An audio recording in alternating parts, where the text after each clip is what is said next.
So I was asked to go over how to teach a double on high bar, and then just some philosophy type stuff with you. So my philosophically, the main thing is high bar. I think to me is the scariest event for probably every kid. So I try to do as much as I can to decrease anxiety when they're going to high bar. So do you have a strap bar that you use at all? Yeah, we just took it down. Oh, you do? Okay. So we do a lot of strap bar, right? Getting prepared to work giants. When they're learning giants, we'll have them. I'll pull another coach over. One of us will go high, one of us will go low. We'll hand spot them through the whole, just one, so they'll cast. They'll go to the top, and they just push off. Right, so they're really not even swinging through a jet. They're swinging down and getting to a handstand and then just hopping off. All right, and then once we get them through that, probably 10 or 15 times, then we'll have them do two. So we'll do one giant and then second giant and then push off. Do that 10 or 15 times. Then we'll do three. Okay, just trying to muscle memory and comfort with doing that. And then there's other things that we do to try to get them to be comfortable doing stuff. So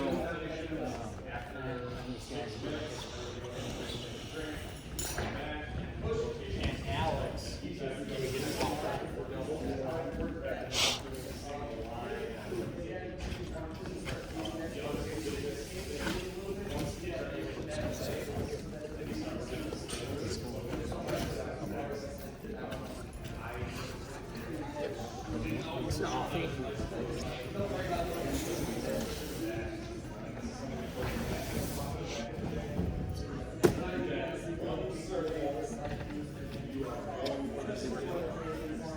So,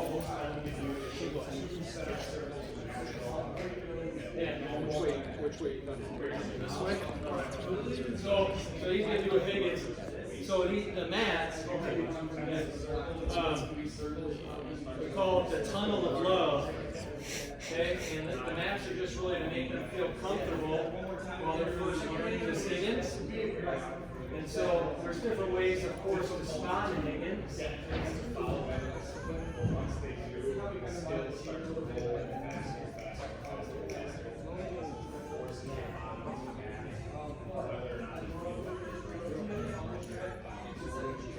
We got the tunnel of love.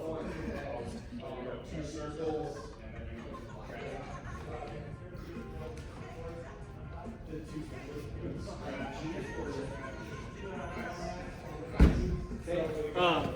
So that's actually a drill that we use is swing half turn, whether they're doing a Higgins or a blind change, right? They can do swing half turn, and then they just get that swing higher and higher until they're ready to go over the bar, okay? But this is just like a little psychology technique, if you will, and just try to make it fun for them. And I think she mentioned like getting them to like laugh about a joke or something to reduce the anxiety. So like I said, call it the tunnel of love. And what's that?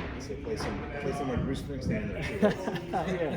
All right, so that's that.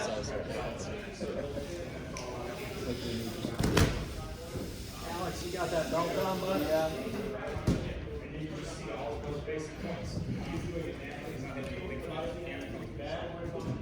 And then, can you do a flyway? What? Can you do a flyway? Yeah.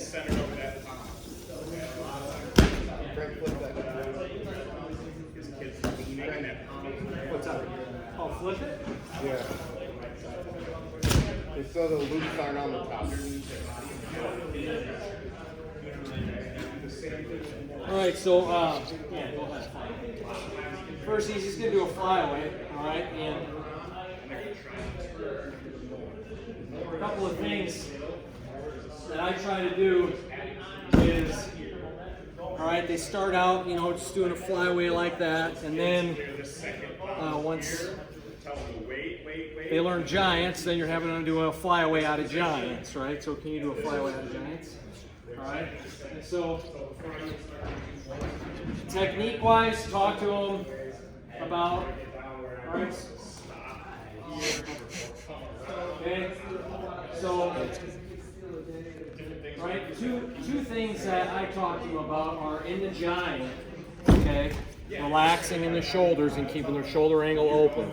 So while they're up there, I talk to them, okay?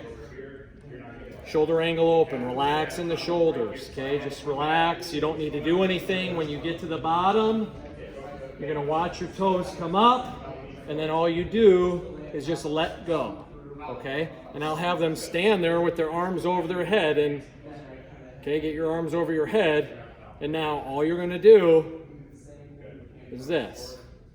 And I make them stand there with their arms over the head and just practice opening their hands as they're letting go.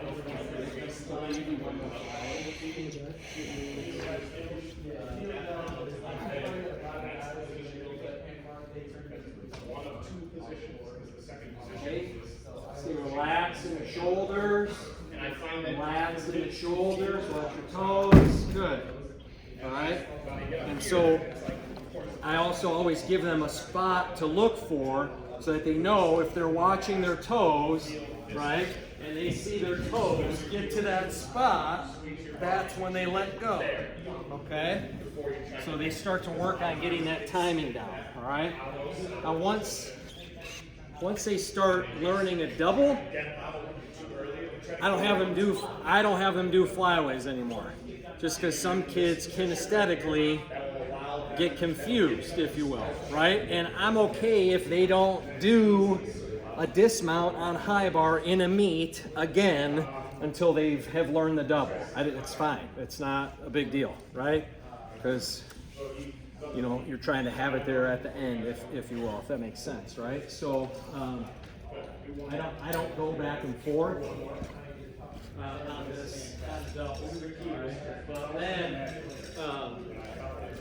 once you're going to do two giants, right? Good. And push up.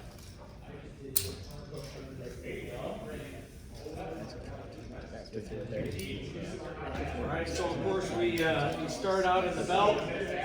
All right, and we essentially what I asked them to not. I asked them to not do anything different, right? So they've just done these flyaways, we relax, we watch your toes, see that spot, let go. And then the only thing I asked them to do differently is say, after you let go, you're just gonna bring your knees to your chest. And then try to spot the floor and open when you land.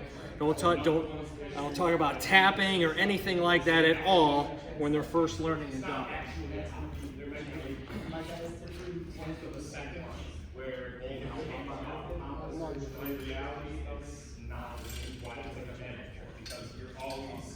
You're really always touching on combos. You're just distracting as much as the system. This big switch up here, and then all is everywhere protecting the it's super easy to do. Right. So hey, good giants, they relax through the shoulders. Watch your toes, let go, pull your knees in, open.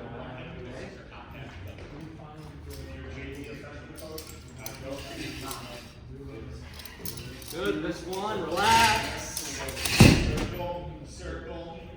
Yeah, I mean, obviously you can do a double already, okay? But talking through them, giving them the verbal cues, because what you want them to do is be able to coach themselves verbally doing the skills. So you want them to be able to tell themselves, okay, stay relaxed, keep the shoulder angle open, watch my toes, right? You want them to take over with that. That's it? Yeah. Right on. It's time to. I was told like a minute ago. It's time to rotate. So. Flyways, when do you like what angle do you tell them to look at their toes from? Yeah, so in our gym we have like a gray pipe, but So you just so have like that's a what cue up there. yeah, have a cue. In here, we tell them up to the left. So by the time Like, so you're like 45, 50 degrees up. so once they get up there, then We have a black spring that hangs down on the spotting belt floor, so it's like Yeah, yeah. And then when we go down to the gym, I find like our American flag in our gym is at the same angle as that black pipe is in our practice gym. Okay, so yeah, just So just give them a point of reference for doing it. Yep, for sure. Yep. any tips for guys that always land chest down.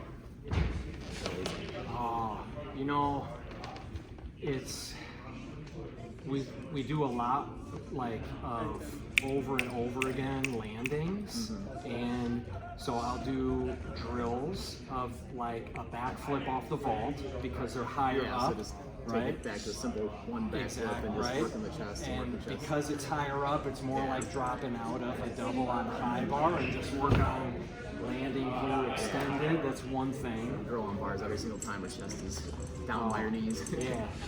So, I mean, some kids, I think, don't actually have the leg strength to, right? Or they don't understand, or the core strength, or they don't understand how to press their feet into the floor to prevent this from happening.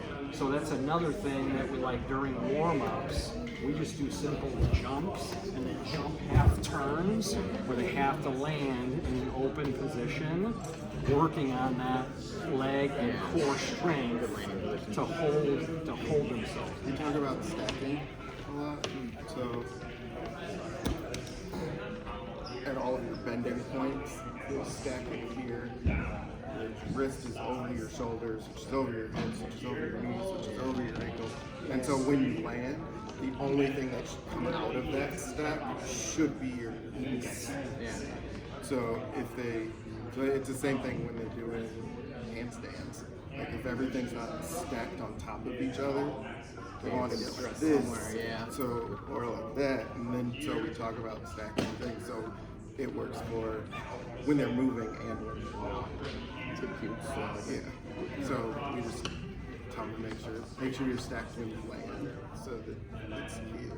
They want to do that, but then they know that that now your shoulders aren't stacked over your hips, so your weight's off.